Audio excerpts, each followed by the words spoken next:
My father threatened to cut off my tuition if I didn't bow down at my golden sister's wedding. They still believed I was the weak, useless daughter.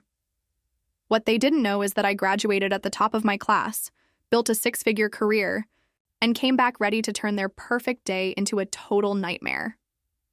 Can you imagine spending your entire life invisible, living in the shadow of someone else's spotlight, only to be dragged back into their drama with a brutal ultimatum? I almost let them break me, but when my family tried to force my hand, they unknowingly awakened the storm. And what happened next didn't just shatter their perfect world. It forced them to face a truth they desperately tried to ignore. It started like any other morning, with my phone buzzing for the 5th time before noon. It was my dad. And I exactly knew what he wanted. Not a, how are you, not an, I'm proud of you. Just a cold, hard demand. You will attend your sister's wedding or forget about college. We're done paying. He probably thought I'd panic, that I'd come crawling back like I always had. But what he didn't know was that I had already graduated from one of the top universities in the country with honors on a full scholarship. While they thought I was still just wasting away at some community college, I was secretly building a life they never imagined I could have without them. I had a 6-figure job, my own apartment, and 0 debt. They had no control over me anymore. So I booked a first-class flight home, not to beg, not to obey, but to expose the truth they refused to see. They wanted me at that wedding? Fine. But I wasn't coming as the forgotten daughter. I was coming as the reckoning. Stay with me because this isn't just a story about revenge. It's about power, truth, and finally taking back what was stolen from you. By the time that wedding wasn't over, no one, and I mean no one, looked at me the same again. Let me tell you exactly how it all unfolded. My name is Alina. I was 26, living in a high-rise apartment overlooking Lake Michigan. By day, I was a data analyst for a top tech firm in Chicago.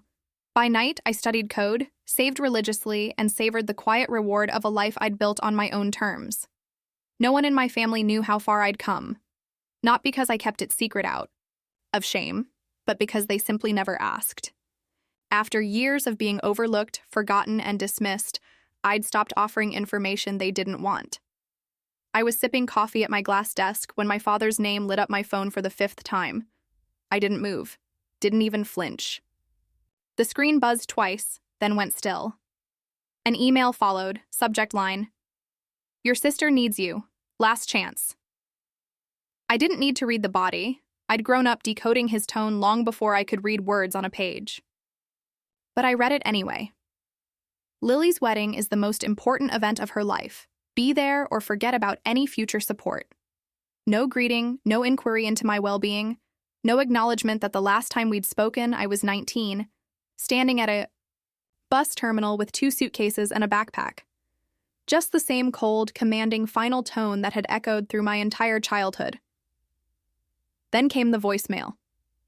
His voice filled my apartment like a storm cloud. "This has gone on long enough.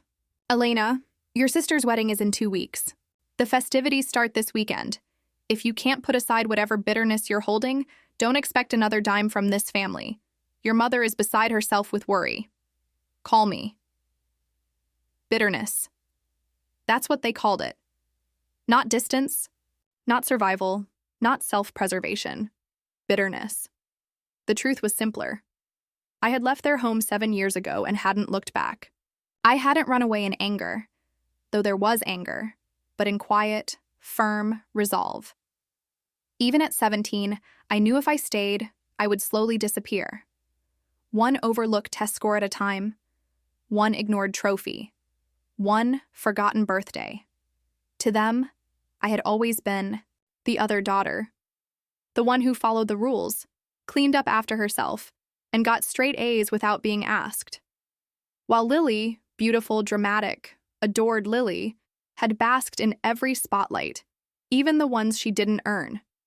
The last time I'd come home, Lily was being praised for getting a role as tree number 2 in a middle school play. I had just won the state science fair. My parents forgot to show up.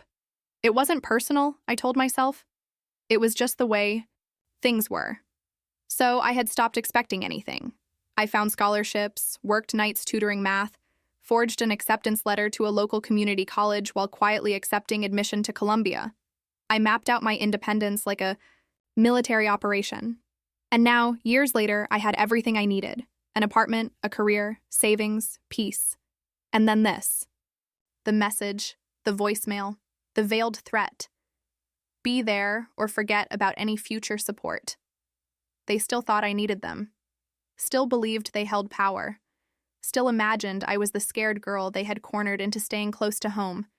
For Lily's sake, as if her sister's self-worth were more important than my own education. But they didn't know the truth. They didn't know I'd graduated with honors. They didn't know I made more money than both of them combined. They didn't know I hadn't needed their money for years, and I wasn't about to tell them over the phone. I opened my laptop and clicked through to the airline website. The wedding was in 2 weeks, plenty of time. I scrolled through ticket options and selected first class, not because I needed the luxury, but because it sent a message. They wanted me home, I would come. Not as the quiet daughter, not as the forgotten one, but as the woman they didn't see coming. My finger hovered over the confirmation button. Clicked, and I smiled. Let the wedding begin. The small town hadn't changed. The roads were still cracked in the same places they'd been a decade ago. The welcome sign still slightly leaned to the left. But as I stepped out of my rental car and stood at the base of my parents' front porch, I knew I had changed. I rang the bell, but the door swung open before it chimed. My mother stood in the doorway, clipboard in hand, her eyes scanning my face like I was a stranger. "Elena," she said flatly, "you made it." No hug, no smile, just a quick glance behind her, as if checking whether the neighbors had seen me arrive. Inside, the house smelled of vanilla candles and something chemical. Fresh paint, maybe. The living room was unrecognizable, buried, under piles of tulle, ribbon, and white cardboard boxes labeled bridesmaid kits, and programs to fold. "You can put your bag over there," my mother said, gesturing vaguely toward a corner. "We need help getting the welcome baskets done before 4. I hadn't even taken off my coat. "I just walked in the door," I replied. She looked up then, just for a second. "Well, now you're here. Be useful." It felt like stepping back into a role I thought I'd outgrown. I'd come prepared for cold shoulders, but not for complete invisibility. Within 5 minutes, I was handed a hot glue gun and a stack of faux pearl trimmings, as if the last 7 years of my life had never happened. My father appeared an hour later, reading glasses perched low, holding a seating chart in one hand and a paper plate in the other. "Good, you're settled," he said. "Lily wants to review the table arrangements after dinner, and we need someone to steam the reception linens." "No, how was your trip?" "No, it's good to see you." "Just orders." I said nothing. I noted how easily they slipped back into treating me like a utility. I could have told them I'd booked a first-class ticket, or that I'd left an urgent team meeting with my company's CFO to be here. But what would be the point? I made my way upstairs to the guest room, no longer mine, long since converted, into extra storage, and changed into something plain, careful not to wrinkle my travel clothes. When I came back down, Lily had arrived. You could hear her before you saw her. "I specifically said cascading, not gathered." Lily's voice floated down the staircase, sharp and breathless. "If the florist can't follow simple instructions, maybe we should find another florist." I watched as my sister descended in a flurry of chiffon and faux tan, phone still pressed to her ear. She spotted me, raised a single finger, the universal sign for wait, and continued berating someone on the other end of the call. When she finally hung up, she offered me an air kiss near the cheek. "You made it," she said, as if surprised. "Thank God. The caterer's threatening to walk, and Mom can't figure out the seating chart. This wedding is going to kill me." She didn't ask how I had been. Didn't notice the tension in my shoulders or the fatigue in my eyes. In this house, Lily's stress eclipsed all else. "Elena," my mother chimed in, appearing behind them. "You'll meet Evan at dinner. He's been such a help, brilliant with investments. Elena's good with numbers too, aren't you?" Lily added casually, already walking away. "Well, you'll see. He's amazing." Dinner was at 6. Evan arrived precisely on time, bearing an expensive bottle of red and wearing a pressed white shirt that looked made to measure. He was tall, with a polished smile and the kind of handshake meant to impress. "So this is the mysterious sister," he said, locking eyes with me. I offered my hand. "Elena." "Welcome," he added smoothly, with a slight bow of the head. "Lily talks about you all the time. She says you're the quiet one." I smiled politely but said nothing. I'd met enough men like Evan to know when a performance was underway. Still, I listened. Evan spoke well, almost too well. He talked about crypto with a level of confidence that bordered on theatrical, threw around phrases like market velocity and token liquidity with ease, claimed to be part of a global network of investors, with direct pipelines to platforms in Singapore and Zurich. Every few minutes, he'd glance toward my father, who hung on his every word.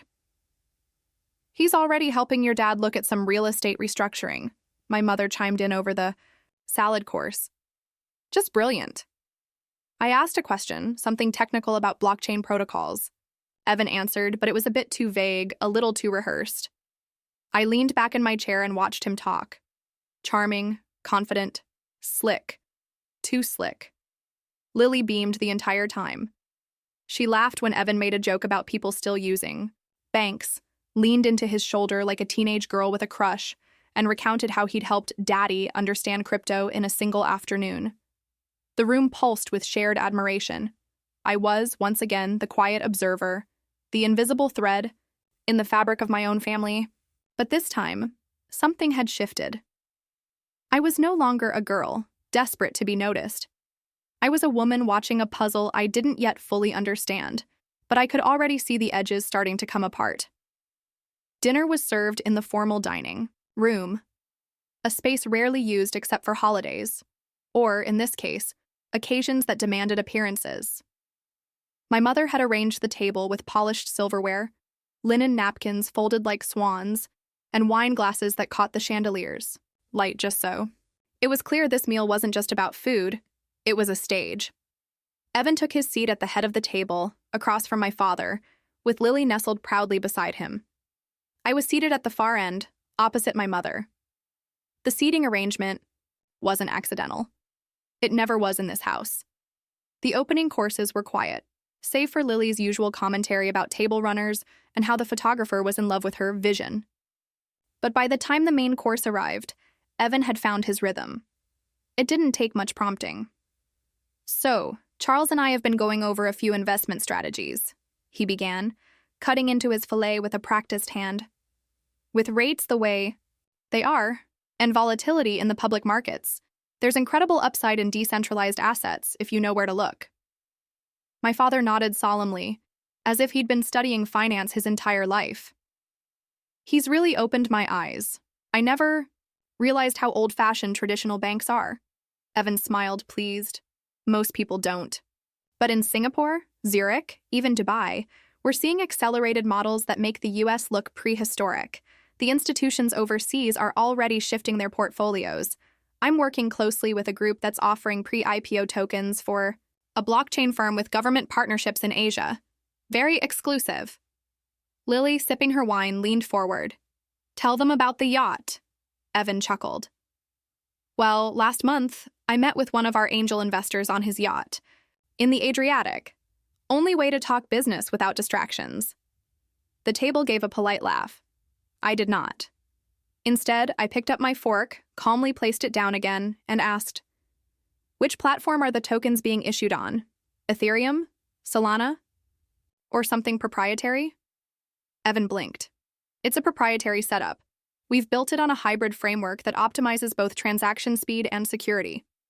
"Interesting," I said. "Even hybrid chains can be tricky. What protocol are you using to handle smart contract deployment?" There was a pause. Subtle, but it was there. Evan smiled again, but it took a moment longer to reach his eyes.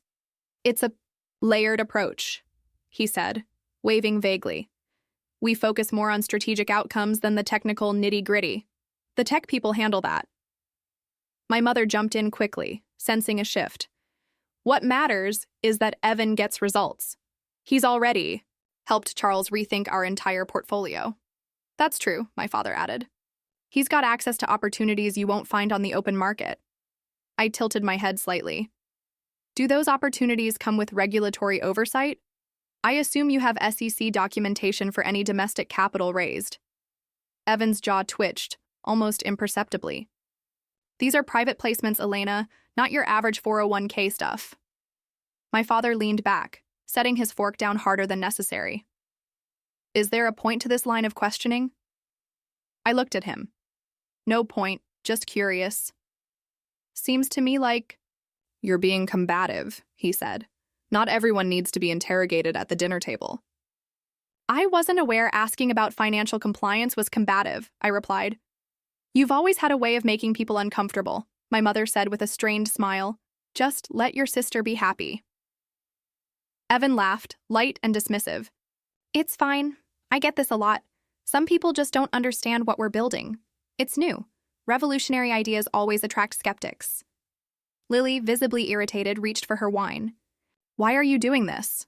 I looked at my sister. Doing what? Making it a thing, Lily said. Every time something good happens to me, you find a way to throw shade. My father pointed his knife toward me like it were a baton. That's exactly it. You've always been resentful. It's not Evan's fault you've been struggling. I didn't laugh.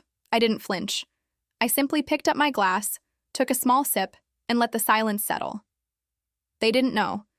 They still thought I was working part-time, cobbling together. Tuition, maybe living with roommates in some drafty apartment. They still believed I was the one who fell short. I had made 6 figures last quarter alone. But saying it out loud would only turn into another accusation. Bragging, ungrateful, difficult. So instead, I sat with my thoughts. Evan returned to his speech, talking about token liquidity and off-market deals that sounded suspiciously vague. He mentioned more cities, Singapore again, a firm in Switzerland, a partner in the Caymans. All impressive, if only by virtue of sounding far away. But the pattern was forming. Big words, global locations, no specifics, no documentation. It wasn't the content that bothered me. It was the choreography. Evan knew how to impress people like my father. Confident tone, bold claims, exotic names. To someone like him, that was all it took to feel important, in control, ahead of the curve. I looked around the table. They were mesmerized.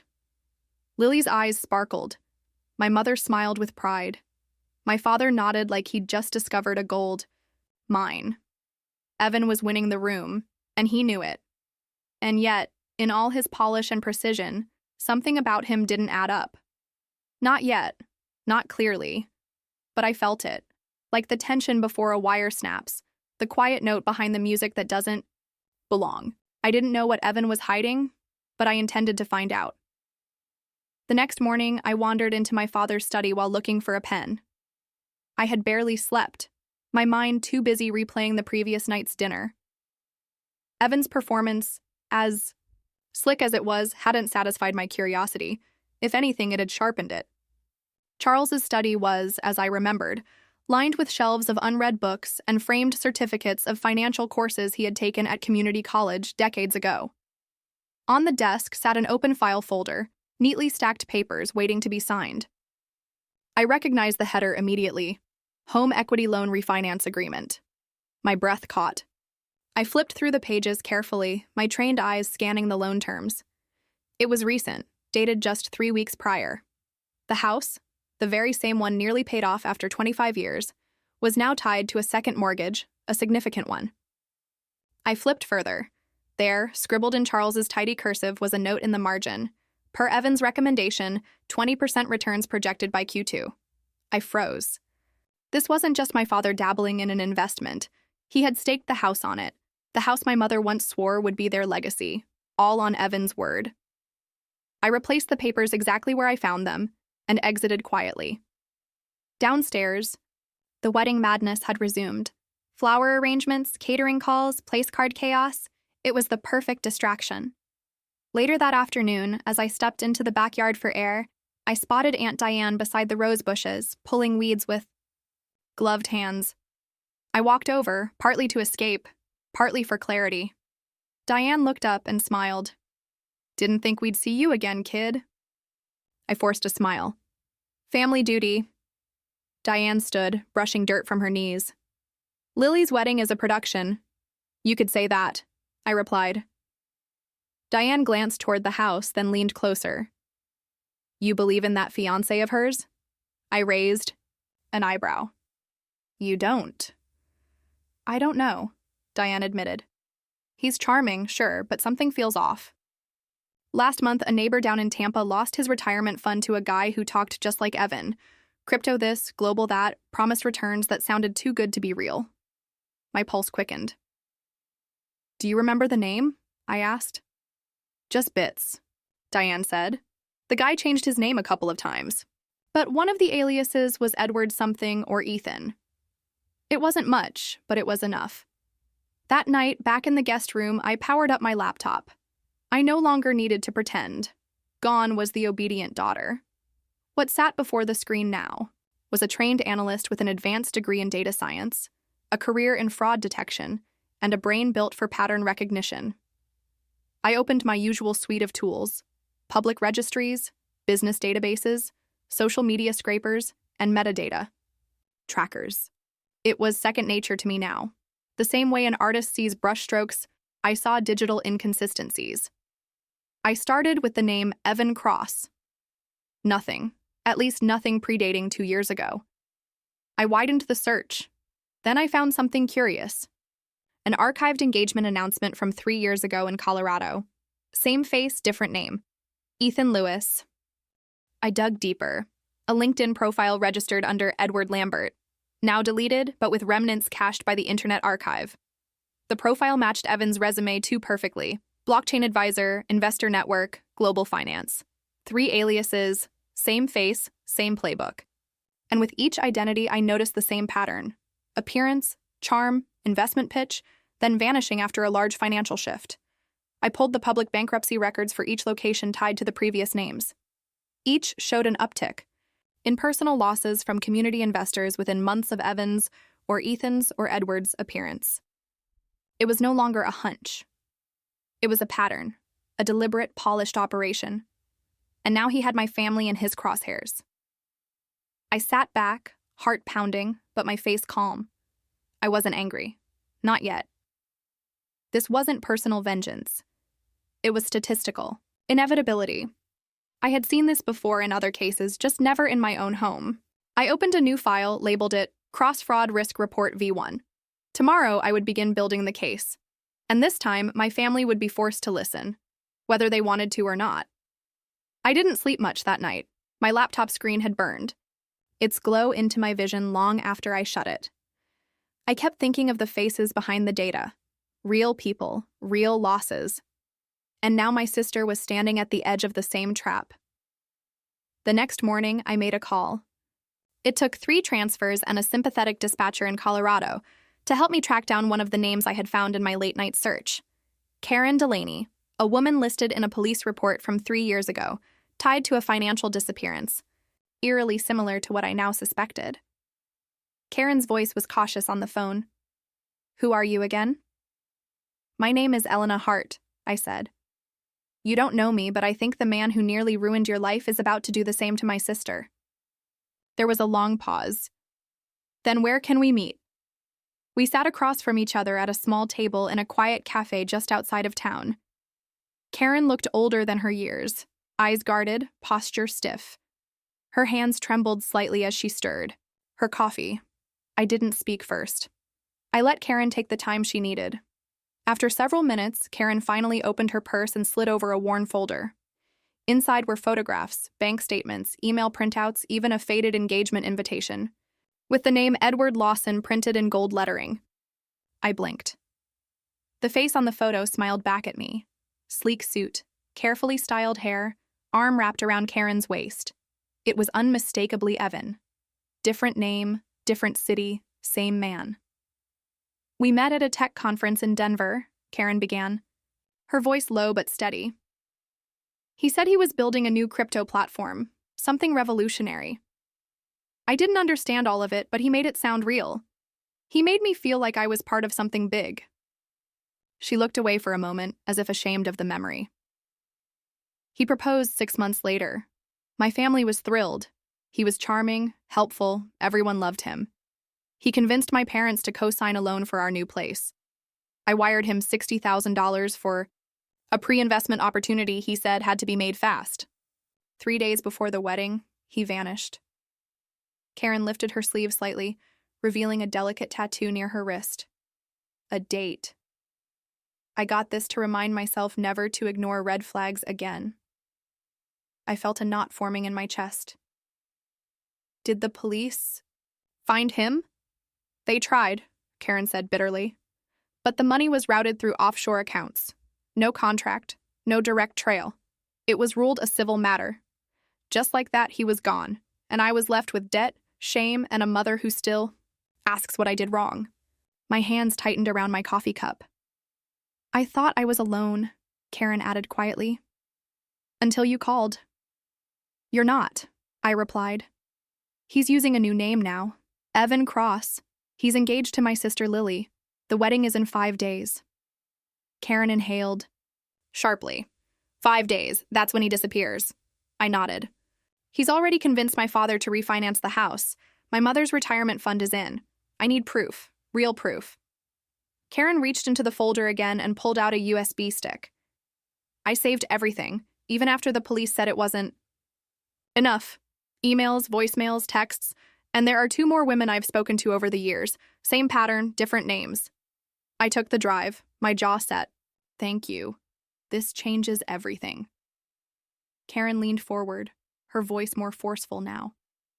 Your sister won't believe it until it's too late. I didn't. Not when my best friend tried to warn me. Love makes you blind. I don't need her to believe me yet, I said. I just need to be ready when everything starts to crack. As I stood to leave, Karen grabbed my wrist. You seem like the kind who keeps her promises, she said. So promise me something. I looked her in the eye. Don't let him ruin another life. I won't, I whispered. He picked the wrong sister this time. As I stepped out into the cool morning air, the weight of Karen's pain settled over my shoulders. But so did a growing fire. This wasn't just about saving Lily anymore. It was about justice for every woman who had been deceived, every parent who had been tricked, every future that had been stolen. And this time, I had the skills, the tools, and now, the proof. Evan's perfect game was about to be exposed, and Elena Hart would be the one to do it. The living room felt colder than usual, despite the late afternoon sun casting a golden hue across the hardwood floors. I stood by the coffee table, my laptop open, a stack of printed documents beside me. My heartbeat echoed in my ears, but my voice remained steady. I need all of you to listen carefully, I said. My father sat stiffly on the leather armchair, arms crossed. My mother hovered near the fireplace, pretending to tidy a flower arrangement that didn't need fixing. Lily was curled up on the sofa, a silk robe draped around her, eyes rimmed with excitement and exhaustion from wedding planning. Evan, the charming fiance, leaned casually against the wall, swirling a glass of wine, his confidence undisturbed. I connected the laptop to the television and brought up a slideshow. The first photo appeared. Evan's face, smiling, clean cut, but under the name Edward Lawson. The room shifted. Then the next. Ethan Lewis, same face, different background, next to another woman in an engagement photo. A bank statement followed, showing tens of thousands transferred before a wedding that never happened. Police reports, names of victims, timelines. Each file I displayed built the pattern tighter, more damning. Karen's voice, recorded from our meeting, played through the speakers. He left 3 days before the wedding. Took everything. I turned to face them. His name isn't Evan. He's used at least 3 aliases. He's done this before. Every single time he wins trust, takes the money, and disappears. Evan chuckled softly, the sound like nails against a chalkboard. Are you serious? This is a smear campaign? You think I'm some con artist using fake names? That's absurd. He turned to my parents, his voice warm, wounded. Sir, ma'am, I love Lily. I'd never do anything to hurt her. This is disgusting. Lily looked stunned. Her mouth opened, but no sound came. Her gaze darted between the screen and Evan's face. searching for reassurance. My father stood up, voice sharp. That's enough, Elena. You've embarrassed yourself and insulted a guest in our home. He's not a guest, I said. He's a predator. My mother stepped forward, her tone clipped. You've always had issues with your sister's happiness. This isn't about Evan. It's about you. What? I whispered. You've been distant for years, never supportive, and now you come back uninvited and try to ruin her wedding, her one perfect day. My mother's voice rose, trembling. Lily finally spoke, tears brimming. You were never happy for me, Elena. Never. Every time I achieved something, you made it about you. Why can't you just let me have this? I took a step forward. Because he's lying to you. Lily shook her head violently. No, you're lying. Because you can't stand that for once. Someone picked me, not you. I reeled. The words hit harder than I expected. I looked to my father, hoping for something, doubt, consideration, anything. But instead, he glared at me with the cold authority of a man convinced. You're just jealous, Elena. Admit it. You've always been jealous that Lily has what you never could. Charm, warmth, a family who actually wants her around. The silence that followed was deafening. I make 6 figures, I whispered. I've built a life on my own and none of you ever noticed. That's not the point, my mother snapped. Family is about showing up, supporting one another, not digging up dirt and waving it around like some kind of victory. I stared at them. My mouth opened, but words failed me. I wasn't sure what hurt more, their refusal to see the truth, or their eagerness to believe the worst of me. Evan, ever the actor, put an arm around Lily's shoulder. It's okay, babe. Let her have her moment. She clearly needs help. My mother flinched at that word but said nothing. Lily leaned into him. I shut the laptop slowly. I warned you. As I turned to leave, Aunt Diane, who had been silently watching from the doorway, stepped further into the room. Her eyes didn't leave my father's face. Elena, Diane said quietly, can I speak to you for a moment? We stepped into the hallway. Diane's voice dropped to a whisper. I believe you. My eyes filled with tears, but I didn't let them fall. Diane continued, Charles, he's not telling the whole truth. The refinancing papers you found. He didn't mention them to Margaret. And when I asked him about them yesterday, he got flustered. He's hiding something. My spine straightened. What kind of something? I don't know. But he's too invested in Evan. And not just emotionally, financially. He's got more at stake than he's saying. I nodded. Then I need to move faster. I walked out the front door, my heart pounding, not with grief this time, but with clarity.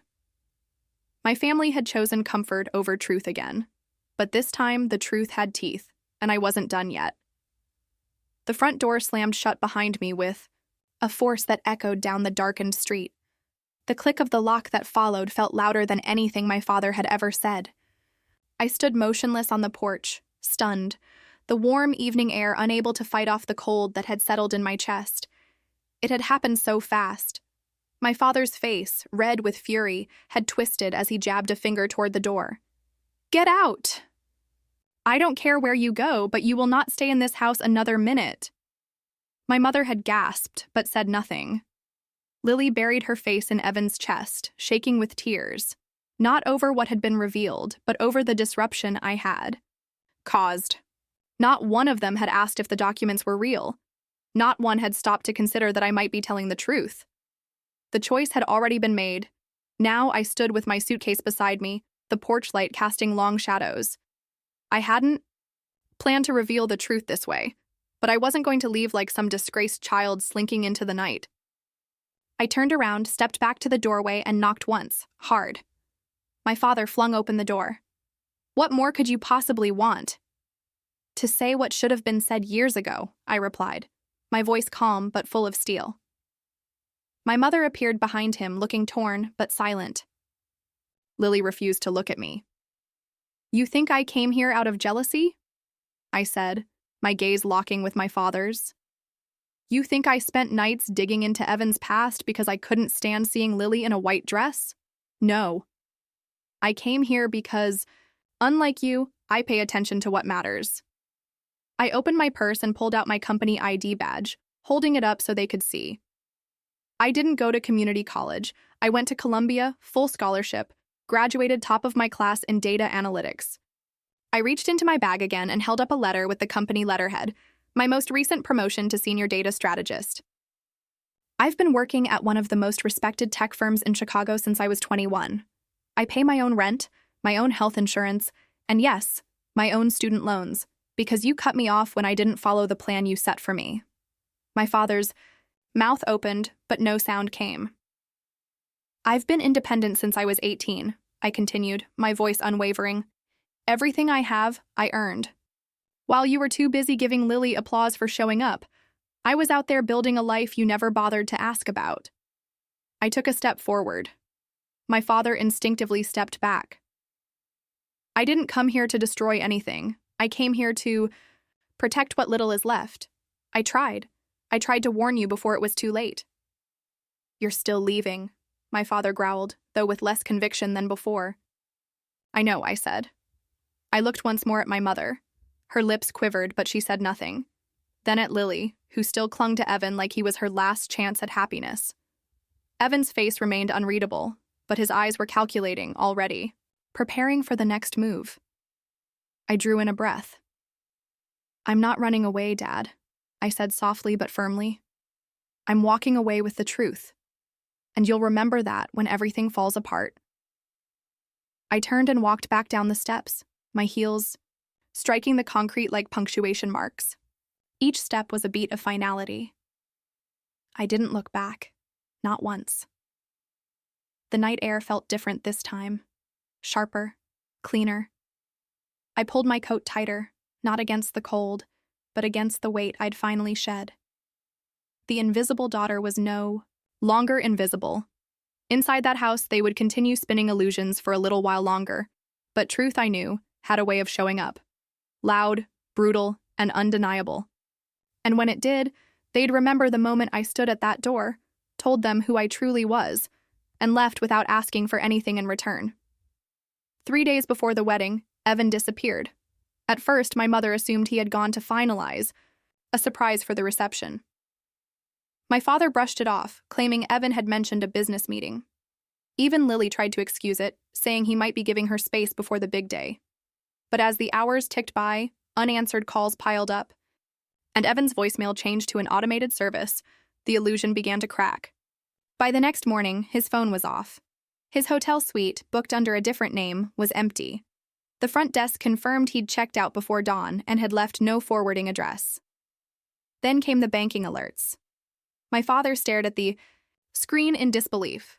Every cent from their joint wedding account gone. My mother opened her retirement portal only to find her balance at zero.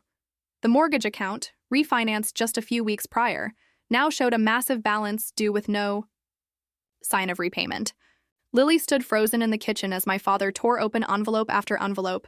Each one confirmed what I had tried to warn them about. The trust account he had opened to grow wealth through Evan's investment connections? Wiped. The credit cards? Maxed. The backup savings fund? Transferred to an untraceable account linked to an LLC in the Cayman Islands. My mother collapsed onto the couch, a soft moan escaping her lips as the full scale of the betrayal settled in. My father clenched his fists so tightly his knuckles turned white, his face pale with disbelief, not just at the theft, but at himself. He had welcomed Evan in, praised him, defended him, and now Evan was gone, just as I said he would be. In the hours that followed, reality hit harder. The caterer pulled out after learning the deposit check had bounced. The florist arrived only to remove all arrangements after non-payment. Even the photographer canceled, citing unpaid invoices. Lily's gown, custom-made and already altered, hung limp in the hallway, untouched. And amid it all, Lily sat in silence. Her perfectly manicured fingers trembled around her phone, hovering for hours over my contact. By evening, she finally sent the message, "I was wrong. Please come home. I need you." No emojis, no punctuation, just a raw, desperate plea. I sat by the window in my Chicago apartment, sipping black coffee. The skyline blinked peacefully in the distance. I had seen the news articles first. Then came Aunt Diane's update. Finally, Lily's message, stark and heavy. I reread the words. Again, please come home. The irony wasn't lost on me. Home had never been a place where I felt seen. And now, with their world in ashes, they called for me. A part of me wanted to ignore it. Let them sit in the consequences of their choices. Let them understand what it meant to discard someone who only ever tried to protect them. But another part, the part that still remembered Lily clinging to me during thunderstorms as children, or our shared giggles over secret chocolate bars hidden under the bed, couldn't quite walk away. I set the mug down. Not out of pity, not out of forgiveness, but because power didn't always mean revenge. Sometimes it meant being the one person who didn't turn away, even when they had. I opened my suitcase and began to pack. Not for a wedding, for the reckoning. The Walker house no longer felt like a home when I returned. The front porch, once glowing with bridal decorations, now stood bare. The white ribbons removed, the flowers gone. The wood beneath the banister chipped where staples had been ripped out in haste. Inside, the silence was heavier than the chaos of wedding preparations had ever been. My father paced in the living room with the same clipboard he had once wielded, as authority, but now it hung limp in his hand. My mother sat at the dining table, her face pale, lines of worry etching deeper than I remembered. Lily was upstairs, her sobs muffled through the floorboards. They had called me back because there was no one else left. I placed my briefcase on the coffee table and remained standing. I did not remove my coat, did not sit, did not soften my tone. I will help you, I said, but not on your terms. On mine. My father turned quickly, his eyes bloodshot, desperate, but still laced with pride. We need immediate funds. The bank. No, I cut him off. Not immediate funds, not cash, not a bailout you can squander. Every cent will move through a licensed financial advisor. You will not have direct access. If I step in, it's under professional oversight. Nothing informal, nothing hidden. My father's jaw tightened. He opened his mouth to argue, but my mother reached over and touched his wrist, silencing him. I continued, my voice firm. This is not a gift. It's not charity. It's a transaction with conditions. And the first condition is this. I pulled a stack of documents from my briefcase, the paper crisp against the still air. You will sign this acknowledgement in writing, witnessed, notarized. My father frowned and reached for the top page, scanning it quickly. His face darkened. This is nonsense, my voice sharpened. Read it aloud. My father slammed the paper back onto the table. My mother picked it up with trembling hands and read softly. We, Charles and Margaret Walker, acknowledge that for years we created and maintained an environment of favoritism and emotional neglect, favoring one child over the other. Her eyes lifted to mine, shame heavy in her expression. You want us to sign this? Yes, I said, because I will not allow you to rewrite history once you've been rescued. If I help you save this house, save what you have left, then you will put in writing what you denied me for 20 years. You will say it. You will admit it. My father pushed back his chair so hard it scraped the floor. You don't dictate terms in this house. I leaned forward, my gaze unflinching. I do when I'm the one keeping the roof over your head. For a long, brittle silence, no one moved. Then my mother's voice broke it, quiet, weary, yet carrying more weight than I had ever heard before. Charles, she's right. He spun toward her. Don't you dare, she's right, my mother repeated, louder this time. Her hands shook as she set the paper down. Do you know why I recognized what we were doing to her? Because it was done to me. She lifted her eyes to mine, and for the first time, they brimmed with something that looked like truth. I was the forgotten one, too. My sister was the golden child. My parents poured everything into her. I swore I would never repeat it. And then I did. My breath caught. I had imagined many things my mother might say in this moment, deflection, excuses, even tears. But not this, not confession. My mother pressed her hands together, twisting her wedding ring nervously. I told myself Lily needed more, that she was fragile, that you were strong enough to stand on your own. But really, I was replaying the same script I grew up with, only this time I was on the other side. My father stared at her, thunderstruck. His authority, once so absolute, seemed to drain from him. My mother turned back to me. If signing this is what it takes, I will sign, because I won't deny you any longer. I looked at her, measuring every word. There was sincerity there, but also too many years of silence to erase with one admission. Still, this was something, more than I had ever been given before. I slid the pen across the table. Then sign. My mother picked it up with trembling fingers. For a moment, she hesitated, staring at the space where her name would go. Then she pressed the ink into the paper, her signature flowing across the page. I turned to my father. Your turn. My father's hand hovered, his pride warring with the reality of foreclosure notices and empty accounts. Finally, with a grimace that looked more like defeat than agreement, he scrawled his name. I gathered the signed papers and slid them back into my briefcase. Only then did I sit. Good, I said. Now we can begin. But remember, this isn't about trust anymore. That ended. When you chose him over me, this is about control, and this time I have it. No one argued. The balance of power in the Walker family had shifted, and for the first time, I wasn't invisible. I was undeniable. The evening stretched heavy inside the Walker living room. The signed papers sat in my briefcase like a silent witness. But I knew a signature alone would not cleanse the past. I looked at my parents, at my sister curled small in the corner of the sofa, and realized the time had come to strip away the last layer of denial. You want to know why I don't believe in your idea of family? I said, my voice calm but unwavering. Because for me, family was always a one-way street. I stood, my eyes fixed on my parents. Do you remember my 8th birthday? You forgot. Both of you. I sat in the kitchen waiting for cake that never came, while you took Lily to her dance recital. You told me later it was an oversight. But when she won nothing more than a participation ribbon, you took her out for ice cream and posted photos as if it were a championship. My mother's lips parted, but no words came.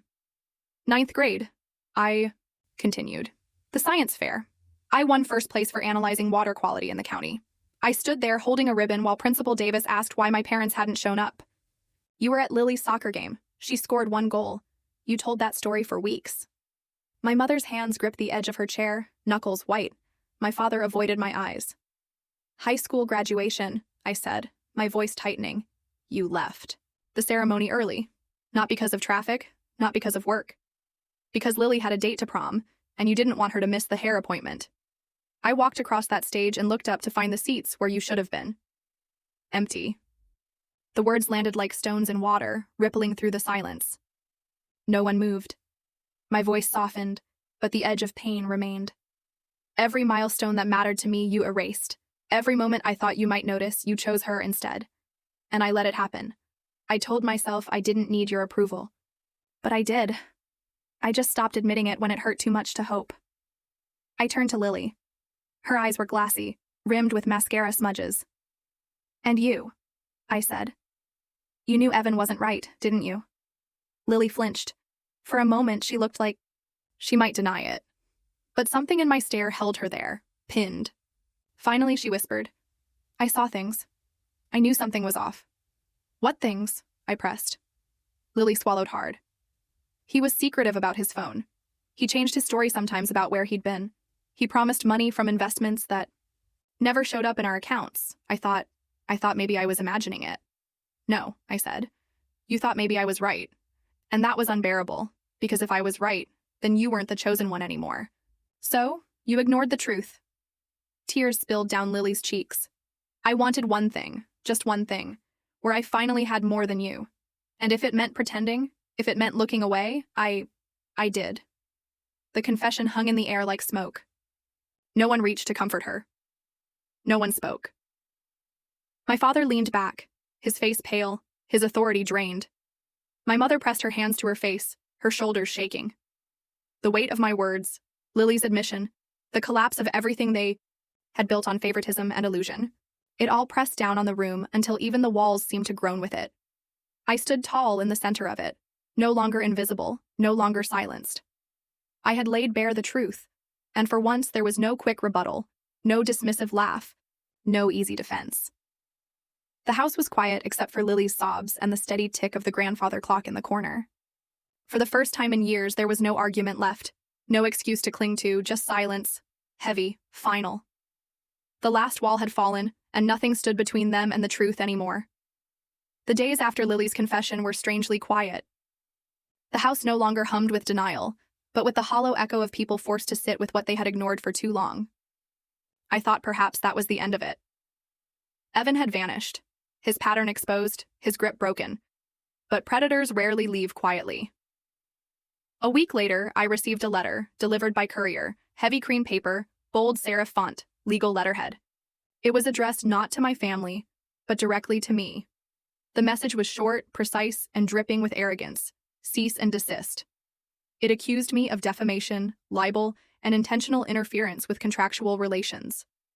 It claimed I had fabricated identities to destroy Evan's reputation, and demanded I retract my statements or face a lawsuit for damages exceeding $500,000. I read the letter once, then again, my pulse steady. I almost laughed. It was classic Evan. Twist the truth, weaponize intimidation, and count on people folding under pressure. But I was not one of his usual marks. I picked up the phone and dialed Vivian Scott, my mentor, the woman who had once guided me through my first corporate fraud investigation, and who knew the law as well as she knew herself. Vivian answered on the second ring. He's back, isn't he? She asked without preamble. Yes, I said, and he wants to sue me. Vivian's voice was calm, steady as stone. Then we'll answer him with the truth he's so afraid of. That evening, we spread the evidence across Vivian's conference table. Not just the screenshots I had collected, but the testimonies Karen had given, the police reports from Colorado, the archived records of Evan's aliases, and bank statements that traced his disappearing acts from state to state. Vivian reviewed each document, annotating margins with legal codes and case precedents. This isn't defamation, she said firmly. This is exposure. What he doesn't realize is that by filing this threat, he's handed us an opening. I leaned forward. You mean federal? Vivian nodded. Interstate fraud, multiple victims, financial institutions involved. This isn't just civil anymore. It's criminal. And the feds don't like men who move stolen money across borders. Within a week, the tone shifted. Evan had intended to scare me into silence, but instead he found himself facing inquiries. Letters went out to the women he had scammed before, requesting statements. The files Vivian assembled were forwarded to contacts in federal enforcement. The story was no longer about one family's heartbreak. It was about a pattern of theft stretching across 3 states and countless bank accounts. Evan tried to fight back, of course. He sent another letter, full of legal jargon and bravado. He called Lily late at night, his voice dripping with false tenderness, insisting I was lying, that they were meant to be, that he could still fix everything. But Lily, broken from the wreckage of her own denial, hung up on him. The breaking point came 2 weeks later when federal agents visited the Walker home to ask questions. Word spread quickly through the neighborhood. Evan's charm had collapsed into a liability, his name now whispered with suspicion rather than awe. He didn't show up to file the lawsuit he had threatened. He didn't appear in court at all. By the time investigators traced the accounts linked to his aliases, Evan Cross, Edward Lawson, Ethan Lewis, he had already vanished again, fleeing ahead of the net closing in. But this time, it was different. He wasn't disappearing with their money. He was disappearing because he had no other choice. For once, he was the one running. I stood outside the courthouse steps with Vivian at my side, the spring air cool against my skin. I wasn't triumphant, not in the shallow sense. There was no joy in watching my sister's heartbreak or my parents' pride dissolve. But there was justice, real, tangible justice that went beyond family dynamics and personal grudges. Evan's game had been dragged into the light, and light had a way of burning through even the most carefully constructed illusions. Vivian placed a hand on my shoulder.